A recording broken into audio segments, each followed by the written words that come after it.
gbogbo ẹ̀yin gómìnà ilẹ̀ Yorùbá látòrí Sanwó-Olú etí yín dà ẹ wá gbọ́rọ̀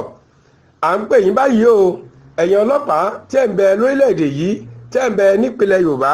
láti ìlú Èkó dédé ẹ máa bọ̀ wá o CP ni Commissioner of Police gbogbo yín pátá tí ẹ bá wà nílùú Yorùbá ní South West gbogbo yín la bá lọ́rọ̀ báyìí o gbogbo ẹ̀yin ọmọ onímọ́tò tó jẹ́ ṣe pé ẹ̀ ń kọ́ rìn pẹ̀lú àwọn olóṣèlú etí yín mélòó ẹ máa bọ̀ àfẹ́bá yín sọ̀rọ̀ gbogbo ẹ̀yin tí ẹ jẹ́ ṣe wípé alágbára ni yín tí ẹ̀ ní ṣe pẹ̀lú olóṣèlú ẹ máa bọ̀ kẹ́ ẹ wá gbọ́rọ̀ èmi kọ́ mo pè yín pé kẹ́ ẹ wá gbọ́rọ̀ Almaroof ló ní gbólóhùn pẹ̀lú yín òun pé ṣé ẹ wá rí lásìkò yìí èyí tí gbogbo yín tẹ́ ẹ ti ń ṣe àwọn ìwọ́de yín tẹ́ ẹ ń ṣètò òṣèlú àti bẹ́ẹ̀ ṣe ń kóra yín pọ̀ ẹ máa gbọ́ o kí àdán kó gbọ́ kó lọ́rọ̀ fóńbẹ̀ o àwa náà ń bọ̀ o a sì lẹ́tọ̀ọ́ gẹ́gẹ́ bí ọmọ Yorùbá láti wá ṣe ìpolongo Yorùbá nation kò sì gbọdọ̀ sí wàhálà ńgbà náà òun ni Almaroof ló ń wí gbogbo àwọn ọ̀rọ̀ ọ̀hún àti ohun tó kó sínú wípé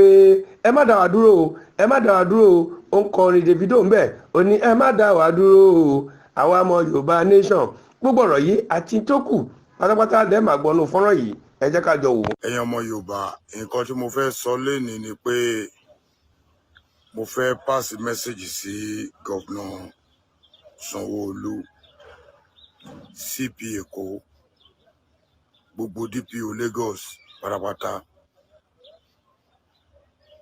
àti gbogbo DPO tó bá wà nígbà gbogbo ìlú Yorùbá mo dẹ̀ fẹ́ pàṣẹ mẹ́sẹ̀gì sí gbogbo àwọn tó ń pè ní security wa ṣe rí pé àwọn olóṣèlú wọ́n ti ṣe campaign wọn jẹ́jẹ́ mo dẹ̀ tún fẹ́ pass message sí gbogbo àwọn tó bá wà nídìí mọ́tò NRW gbogbo wọn pátá àti bóyá ìtàn pè ní wọn ṣe rí pé wọ́n ti ṣe election tí wọ́n campaign ẹ̀rọ ọmọ Yorùbá nation kọ́kọ́ kó wá yọ̀pọ̀n tí wọ́n o ẹ̀rẹ́ nìkan kọ́kọ́ kó gbé gbanáwá bá wọn o disturb wọn o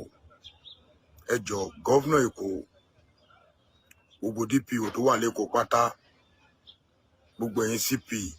àti gbogbo ẹ̀yin boys tẹ́ jẹ́ alágbára ó yẹ kó ti yé yín mi nífẹ̀ẹ́ nu àtẹ́lù yín torí ọmọ Yorùbá jọ ní gbogbo wa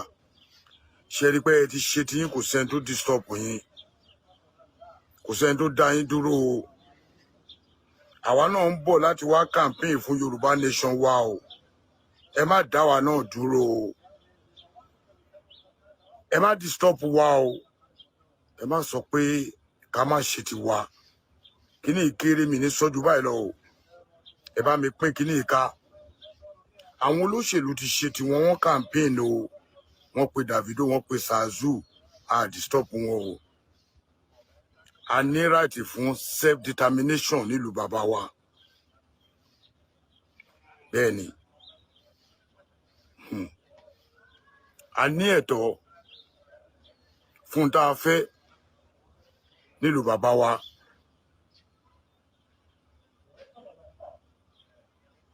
nígbà tá a bá dẹ̀ ti ní ẹ̀tọ́